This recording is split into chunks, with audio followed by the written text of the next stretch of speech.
They gonna need you again. Just make sure that you don't forget how they played you.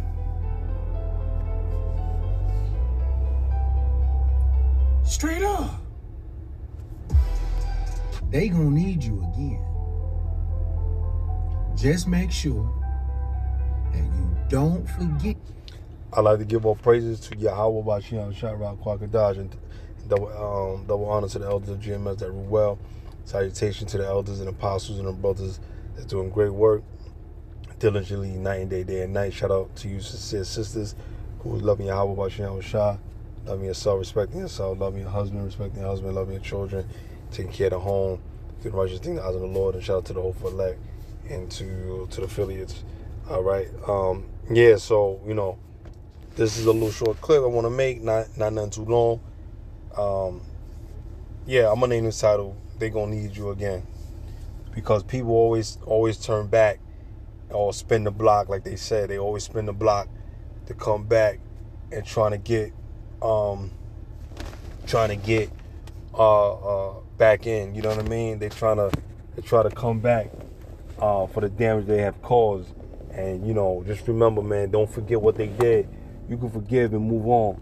You know what I'm saying? But don't you ever take them back. I don't care what they did wrong to you or whatever. You don't never sell yourself short. You know what I mean? Why would you want to put yourself in a situation to get yourself hurt or get destroyed by someone that didn't care about you? These type of people, they only want what they can get out of you. They don't really care about you, because they did, they won't do things, in a ill like manner. You know what I'm saying? Like I've been through situations where people were just foul, man. When I found out who they really were, man, or like I said, in due time, man, people are gonna expose who they are. They're gonna expose who they are, and the people that's putting themselves in a situation where they're getting exposed. Trust me, you got your day is coming for you. So when you out here destroying, manipulating, gaslighting, love bombing, lying, stealing, doing all kind of wickedness, man, setting people up for their own downfall so that you can get a rise out of it. Those type of people, you don't last long. These type of people are vipers, man. They're bloodsuckers. They're vampires. They're snakes in the grass. I mean, you could name it. It could go on and on and on and on.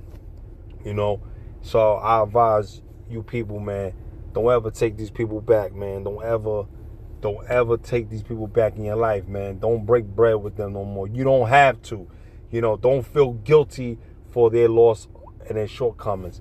I had a cousin, one day he I said in the previous video before, I'm gonna say it again. I had a cousin, right? He's still around, but he can't be trusted. So I had a situation with my cousin, and all he had to do was tell the truth.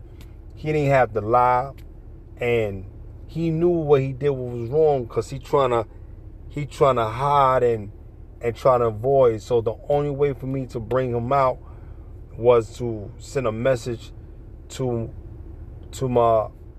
one of my other family members, which she reported it back, which I expected her to do, because now it calls him out to be a tough guy, because he think he Billy Badass because he's 6'5". That height don't mean shit to me. It's like at that time, you was wrong, man. You stole. Well, actually, you stole, but you didn't steal, but you lied about something that wasn't true, which all you had to do was ask for the money.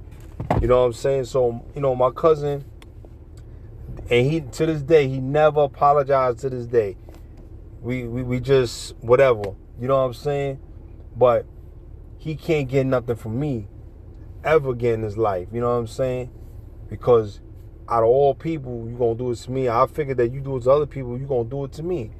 But, a part of me was a little naive because I really wanted, at this time, I really wanted to play in the basketball tournament. At this time, I was like 20 years old at this time, 21.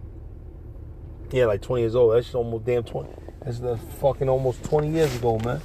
You know what I'm saying? So, I remember this. I remember this day, man, like it was yesterday, and I'm like, he said, "Yo, listen, cuz we got a basketball game coming up." Boom, boom, boom. I was 20. He was like 24 at the time, 25, right? So I'm like, all right, man. So let's see what we can do, man. If you wanna, we can get together. I'm much better in ball now, and you better. You know what I'm saying? So let's come together and let's go to war with these dudes and let's bring a championship back home. And I was so excited I said, man, I can finally play with my cousin now because I'm older now. You know what I mean? But he already saw me play at many years and tournaments and stuff, and he saw my game has excelled. So this will be the first time. I always played against my cousin, and most of the time I would beat him not because of the fact that I felt like I was better. It was the fact that because we played different positions, and I was just a smarter ball player. My instinct was very, very high. Where compared to him, he will play like a big man because not too many people in our neighborhood is 6'5", 6'6", 6'7", and to us that's like our 7-footers, in our neighborhoods because a lot of us Jakes don't be that tall like that. You know what I mean? So when someone's all tall like that, we use them as our big men. But in the NBA, in the league, these guys are little. You know what I'm saying? They big. Don't get me wrong, they still big. But there's other men that's like 6'10", 6'11", 7'1", 7'2", 7'3", you know what I mean, 6'11", they way bigger than them. You know what I'm saying? They taller. So it's like, when you like, damn, man, these dudes tower over me. So, but anyway, he kept saying, yo, listen, cuz, I need the money for the spot for you so you can have your spot. And I said, all right. So he kept calling, yo, cuz, I need the $20. I need that 20. I said, just 20? I said, what about the ref fees and all that? Like, you know what I mean? Like, what's going on? He's like, nah, man, the $20 is going to be included with the ref fees and whatever. I said, well, I ain't never heard nothing like that before, because I know that you got to pay for your spot, your jersey, and you got to pay ref fee. You know what I mean? Like, it's like a separate fee. You know what I'm saying? So, certain it depends on how the tournament being structured or ran. They can do that, but I know most of the time we have to pay the referee right before we play the game or whatever the case may be. Like, so I'm like, they need extra money on top of that. Nah, it's included in $20. Don't worry about it. I ain't never heard that before. I'm like, all right, so I'm like. And he said, nah, it's for the church. We playing for the church. We playing for the church right there on Hageman, boom, boom, boom. I'm like, all right. So I said, yo, all right. So I said, yo, when do the tournament start? He said, yo, start on this day, boom, boom, boom, in July. As roughly around this time, right now. So I'm like, okay, cool. I said, yo, bro. I hope that there's a tournament going on. He said, I'm telling you, there's a tournament going on. And this tournament was run by Reverend Blood. You know what I'm saying? Reverend Blood, he used to throw these summer tournaments, and then we had the park renovated by one of the councilmen at the time. His name was Charles Barron. He worked in the East New York area of Brooklyn, the biggest part of Brooklyn, the part that I'm from, and he had gotten some fundings that reconstructed the whole Gersh Park. It's a big park, man. They had the football, they reconstructed the football field, the track, and the whole basketball court. And cause we used to have this big wall standing up, but we couldn't see because people will stand up on that wall. I mean, people will sit, but you couldn't see what was going on. You had to go on the side of the wall to see what the game was entailed, like the soccer or the football, whatever, or the running. They have competitions and track competitions and whatever. They had their own tournaments over there with them. So I just found it kind of odd that he just kept calling me. I was coming home for work, and I'm coming home. And he called himself, yo, I need that. Come on, man. I'm like, God damn. I said, son, I just got off of work. Come on, man, I need that, man, because they putting pressure on me. So he lying to me. So I was like, damn, this nigga's so eager to warn. So I went to the store, pulled the money out, gave him the $20. He said, all right, yo, your jersey gonna be there. Just go in the park and just get your jersey. But I'm thinking that, I'm like, yo, I want to get my jersey from you. Nah. It didn't go down like that. So I went to the park and they had the table out, and I see people infuriated and their faces all, they got it's all disgruntled, and I seen all Israel in there. I seen all Israel in there, and I seen a lot of my Judite brothers. I saw a lot of my Ephraimite brothers, et cetera, et cetera. I'm like, what's going on, man? So I'm coming in. So Jake upset, man. So I go at the table. There's a lady that lived in my aunt building. She used to go to that church for Reverend Blood. She used to help out with Reverend Blood. And I know she's not going to lie. And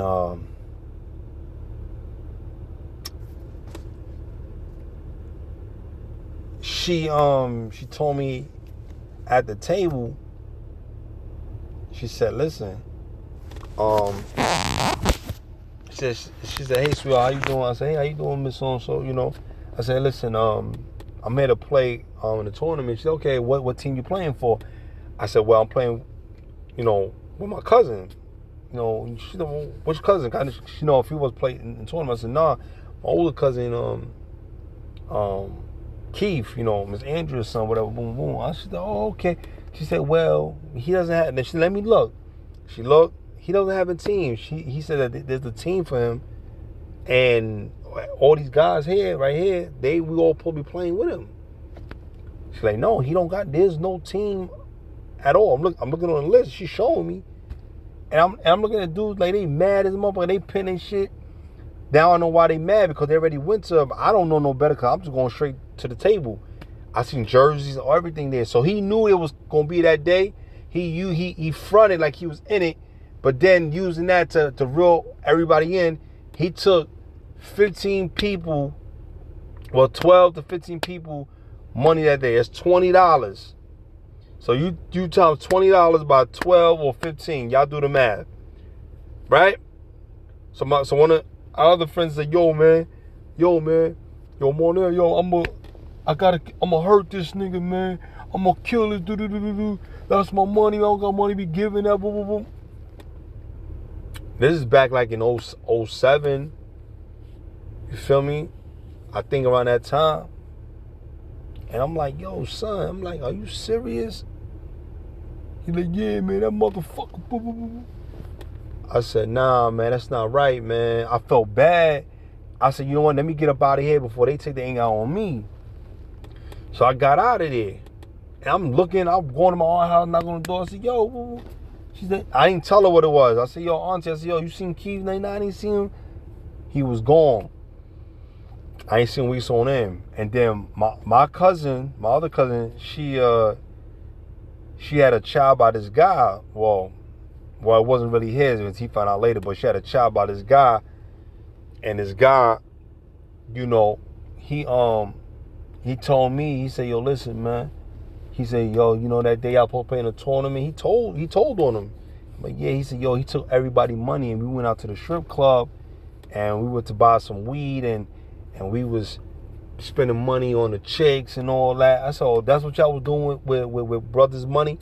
Hard-earned money that, that they work for? Hold on, guys. Hold on.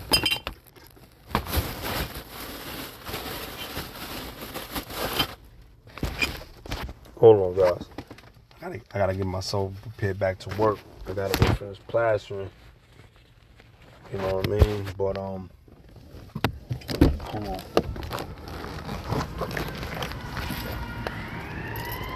So to make a long story short, right? Oh my goodness, hold on. So to make a long story short, he telling me what's going on. I'm like, ain't this a B? So when I saw my other aunt, I told her, she was young. My aunt is younger than me, so I told her, I said, yo, listen, tell that dude. So when she went back, she told, his mother called me. His mother called my mother and started arguing. And I heard him in the back, oh, you think you tough? I'll beat you. How you gonna get mad at me for the wrong that you doing? So I told her, I said, all right, man, I'm coming down there. So my mother said, no, don't you go down there. Don't you go down there. And I was on my way down there because he got the nerve to challenge me, and he know he's doing wrong. Nah, hell no. Right? Okay. So I told myself, I'm like, all right, let me just leave it alone. And then, sure enough, I left it alone, and I ignored him. You know what I'm saying? So we got our you know, he kind of talked. He talked to me, trying to patch it up through something, whatever. But I let it go. I didn't mind talking. I didn't mind. I left it alone. But from that day, I didn't fuck with him no more. You know. So when it came to like money and other shit, you know what I mean, he couldn't get nothing from me no more. You know, and there been times where he be trying to like trying to come back and try to do certain things, but he already burnt his bridges. You know, so I tell y'all, you know, when someone doing y'all wrong, you know, you don't forget, but you forgive and you can move forward. But you don't be a fool the next time. You know, you watch people. You understand how people operate. This is where wisdom come in at. When you don't have wisdom, that's how people get in trouble. You know, because you listen to everything else, what you got to do. You know what I'm saying? When God is telling you to not engage with certain people, you got to listen. Because that inner soul, that inner self is telling you, that's him telling you. You know, this is where people lack the spiritual discernment. You know, people lose their life because of misfortunate situations. The Lord can send angels to judge you. You know, and that's biblical. That's in the book of Sirach, the 39th chapter, the 28th verse. You know, so the Lord do all these things, but we fail to realize that we don't think that judgment could happen to us. But sometimes the Lord give you these warnings and these situations of how to get out of, but you gotta listen and you gotta take heed. You know, if you don't take heed of how to become better, how are you going to see things for what they are? You know, if you're not reading His Word. All right, let's get a couple scriptures and I'm gonna close it out. Sorry for the rant. Hold on, guys. All right, this is Ecclesiastes, the 6th chapter. All right, it says, a sweet language will multiply friends, and a fair-speaking tongue will increase kind greetings. Right, verse 6. All right, before I jump in, so everyone that don't talk this kind of talk of how to gain friends, they will use that and use it for evil, and then they can lose people because they don't have no respect. All right, verse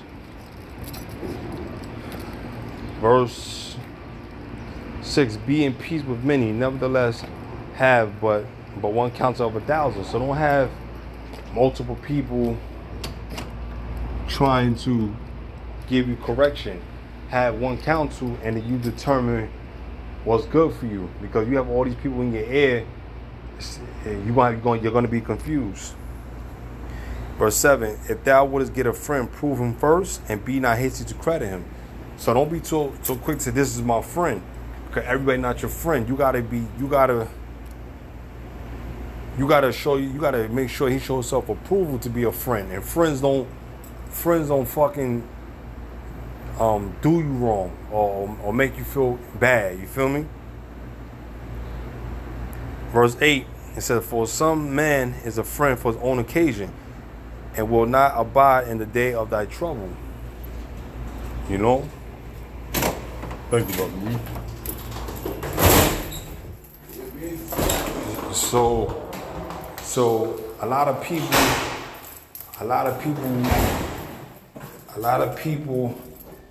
are only your friends for certain things. Everyone ain't your friend. So some guys may be your friend because you up right now. But when you down, they know where they be found. Certain men only use what they can get out of you, but they don't truly care about you. Okay? But a day of trouble and affliction, he will not be there to help you. Verse 9, and there is a friend who being turned to enmity, meaning hate and strife, will discover thy reproach. You know?